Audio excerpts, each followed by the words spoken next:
Okay then, Raiders, we are back. We've got loads to go over today, as it appears that Embark are siding on the normal players and are fighting continuously against cheaters, as we've got some new information with what they're doing to try and combat the cheaters once and for all.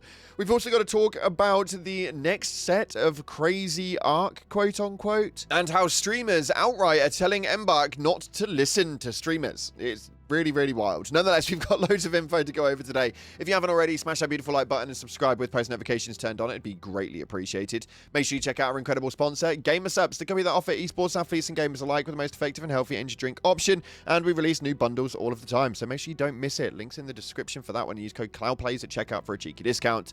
We're also giving a copy of the game away. If you guys want to get involved with that one, then it's very simple. Head down to the comment section and put in any coloured love heart you like, and it'll enter you in. We are announcing the winner to this one tomorrow, so make sure you do not miss it. Let's dive into the game and see what's happening right now inside of Arc Raiders. So starting off, we saw a massive announcement come up from Embark Ocean just yesterday with the new Embark ID Steam family sharing restrictions that have now been issued out, and there's an array of questions on there that we're going to go through with you guys. Essentially, it states right here that in our ongoing continuous efforts on making Arc Raiders a more fair experience for all Raiders, we have just made changes to how Steam family share works for suspended accounts. Up until now, suspended accounts could exploit family sharing to avoid account suspensions, making their way back to Speranza to continue their illegitimate playing. This change prevents that by ensuring that if an account is suspended, all accounts associated with that are suspended as well through the Steam family sharing. For more information, you can obviously go into here, and it actually gives you guys quite a lot of answers that you guys are going to want to know. Essentially, if you are using Steam family share and any one of the accounts on that family share actually happens to get banned because of it, the entire family then gets banned from it. It's absolutely wild. Obviously, somebody has stated right here that what happens if the Steam family member gets banned. It states that if any player used a shared Arc Raiders license is banned, the restriction applies to the entire family, including the owner. The shared copy of the game cannot be used until the ban is expired or is lifted.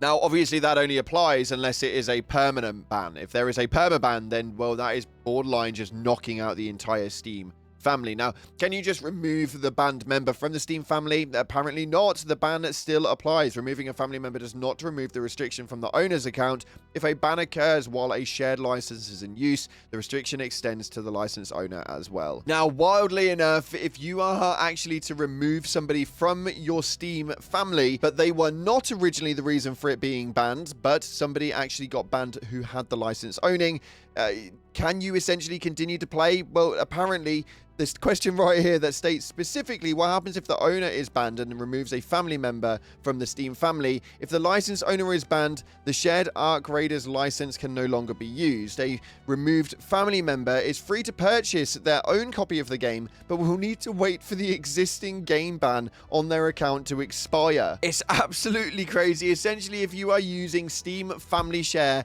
with anybody else that you do think could potentially be using cheats or could risk your account, then I would remove them from your Steam family share right now. What this does mean, though, is for those people who have been using Steam family share to be able to use the game's license to repeatedly just jump straight back into the game, well, you're not going to be able to anymore. Thank the Lord for that one. That was probably the biggest workaround for people getting banned right now. So cheaters should be a little bit more nervous now, knowing that the bans are going to be actually in place.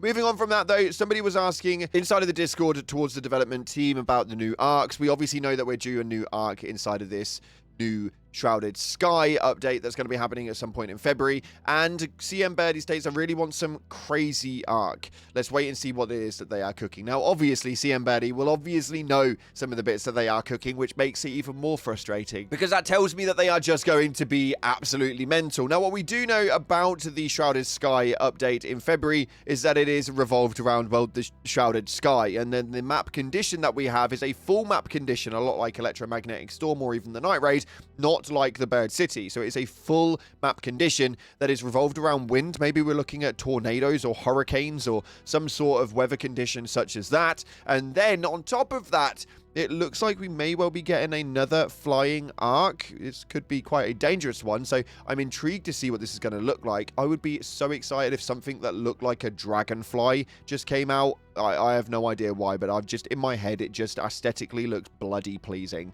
Let me know what you guys would expect to see in terms of a new arc in this Shrouded Sky update, and how it is that you feel it would play out. Moving on from that, though, the game is doing extremely well, and to survive, apparently, Cloaksy is implying that not to listen to streamers, as he states to look at Call of Duty. That S is dead now. You never want to listen to streamers. Essentially, listen to streamers for things like the quality of life changes, because they're the ones that play it the most, which is absolutely fair by my means. But as far as making games competitive or changing up the way that the game is actually laid out, Cloaksy is essentially saying, don't listen to a streamer. Why would you listen to a streamer about the dynamic of your game when you were the ones that essentially built it to begin with? Call of Duty's Warzone did that way back at the beginning, and if we look at how the game is now, it is dead beyond belief. So yeah, maybe he's right. Maybe don't listen to the streamers when they talk about the game and how it operates, because it appears that you guys are actually in a game that knows what they are doing. As we managed to have an article come up stating that the Arc Raiders game itself cost 75 million to make, and they've already made over 500 million. That's 12.5 million units at $40, and we know that that number is now enlarged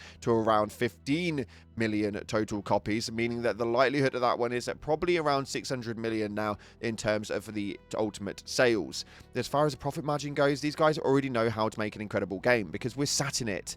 We're sat in their incredible game, and they've done such a good job of it. So fingers crossed they don't listen to the streamers. Fingers crossed they continue to do what it is that they do best, and they just give us the content that they work on in terms of incredible gameplay.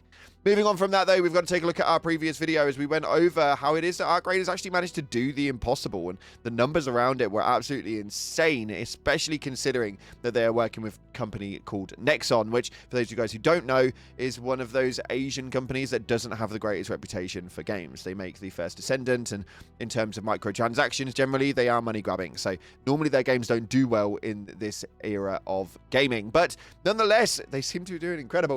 We took a look at it, and somebody stated right here, Jay Cashby, I saw 15 million and thought that there was going to be an expedition requirement to get 5 skill points. I was about to be pissed. Now, if they actually do listen to that and they actually do that and make a 15 million requirement, that would be absolutely mental. I cannot actually believe that that would ever be a thing. 5 million was more than enough, and then even then, it wasn't even applicable for most people. They are going to be changing it, and hopefully we'll have some news on the expedition very soon, but as of right now, no information to be told.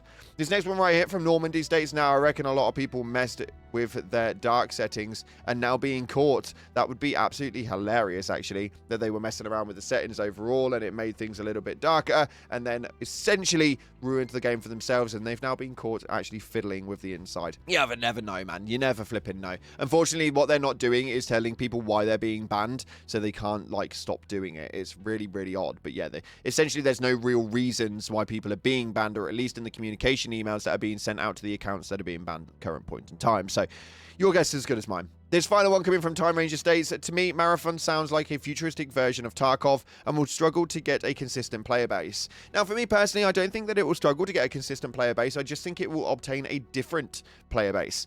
I think it is more the competitive PvP cycle, and how it is actually going to operate is it bound to be probably very different to Arc Raiders. Arc Raiders focuses on the PvE and the cooperative function of how it is that players can work together and the interactions that you have with players.